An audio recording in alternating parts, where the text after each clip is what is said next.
What's up, it's Kaero. Welcome back to the channel. Today I am super pumped about the possibility of this leak that we're going to get to see today being in Dominaria United. I've analyzed it. I'm going over it with you today. I don't know if it's real or not because it wasn't unveiled officially by Wizards of the Coast. It's kind of been unveiled on Reddit and we don't know the legitimacy there, but we're going to go over it today. Now, a new Phyrexian Praetor would make sense because, as we've seen over the past couple years, starting with Kaldheim with the addition of Vorinclex Monstrous Raider, and Jin Gataxius in Neon Dynasty, and Urabrask Heretic Praetor in Streets of New Capenna, they have been sprinkling these Phyrexian Praetors in from time to time, leading up to a new Phyrexian invasion. So let's take a look at the card that was revealed. Bam. Yeah, not too much to look at, right? Let's clean it up a little bit. Magic. Boom, custom card. Okay, this one's a little bit better to look at. Now, I haven't changed anything or altered any words. I've copied it exactly, but I just cleaned up the art so we can check it out. So, if this rumor is true, or this leak is true, that means Sheoldred is next in line for this Phyrexian Praetor cycle that we've been seeing over the past couple years. So let's analyze the card. Sheoldred costs 2 black, 3 generic for a 4/5 legendary Phyrexian Praetor creature. Right off the bat, when we look at the abilities, we see that Sheoldred is packing a whopper of a ward ability here. In order to target Sheoldred, the opponent must discard not one, but 2 cards. That's a hefty price to pay to interact with her. This is a very powerful ability. It's going to protect against interaction with Sheoldred that just other than just straight up board wipes, right? And then we look down further, we see whenever a non-token creature you control dies, draw a card. This ability triggers only once each turn, so this is going to be very, very good in Rakdos Sacrifice or Mono Black with Sacrifice themes. As is common, I'm sure there's going to be a lot of cards that come up in Dominaria United that have these abilities and pay you off for them. This next ability is a whopper, though. When a non-token creature an opponent controls dies, or an opponent discards a creature card, put that card from a graveyard onto the battlefield under your control. This ability triggers only once per turn. Now, I mentioned Kaldheim earlier, and if you played Kaldheim, you'd be familiar with Tergrid, God of Fright. And a lot of people are comparing these cards, saying that they're pretty similar.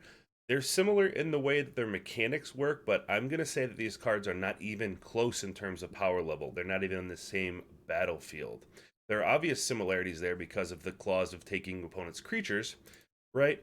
But Tergrid did not have nearly the amount of sticking ability that Sheoldred would have if this card proves to be real. One removal spell on an opposing Tergrid in the opponent's strategy was just basically foiled.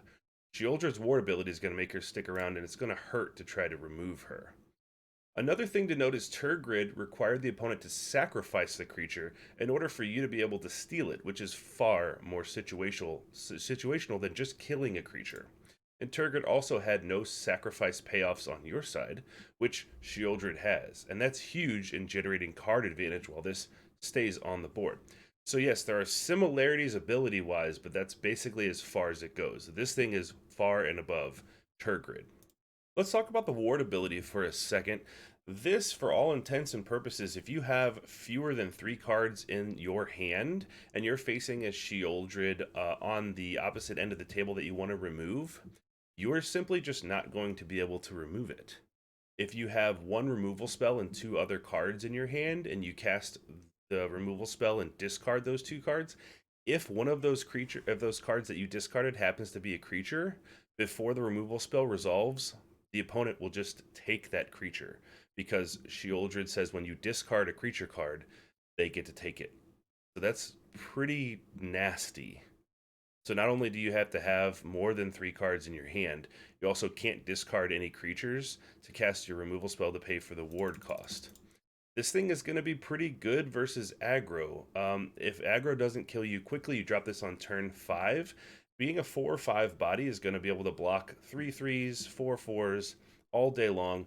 And if they don't pack enough punch with another bunch of creatures, say they go wide to kill you, you're going to be taking one of their creatures every single turn.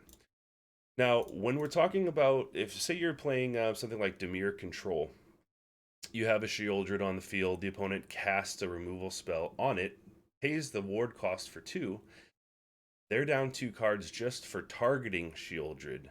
Let's say that you have a negate or a spell pierce in your hand and you counter their removal spell. Then they're down 3 cards and Sheoldred remains on the field. That is just actually super insane to me. And also, control decks don't have that many creatures. So if you have a Sheoldred down, you're playing control versus control, and you manage to kill one of their finisher creatures, their big bombs, and you get it on your side, the game is just going to be basically over.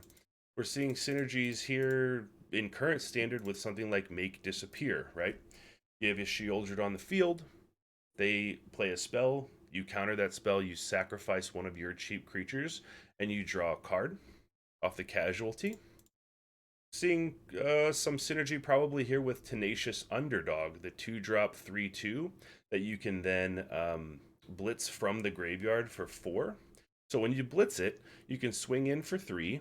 Then when it dies from its blitz ability, it draws a card. But then if you have Sheoldred out, you also draw another card when it dies from blitz. So the possibilities and the ways that we could build decks with this Sheoldred card, if it proves to be real, are pretty insane. And if it is real, I'm going to be crafting it as soon as it comes out, basically. Only time's going to tell if it is real. I think it's guaranteed to see play if it is. If you think I got it wrong, let me know in the comments. Let me know if there's any other combos that you see or synergies here, or any weaknesses that I didn't cover. Anything that needs to be added. If you like the video, please hit that thumbs up for me and consider subscribing if you want future updates about Dominaria United with spoilers and gameplay when it comes out. We have arena gameplay on the channel, doing standard best of 1 constructed in Mythic, and that's going to help me bring you more content. So thank you very much, and I will see you next time.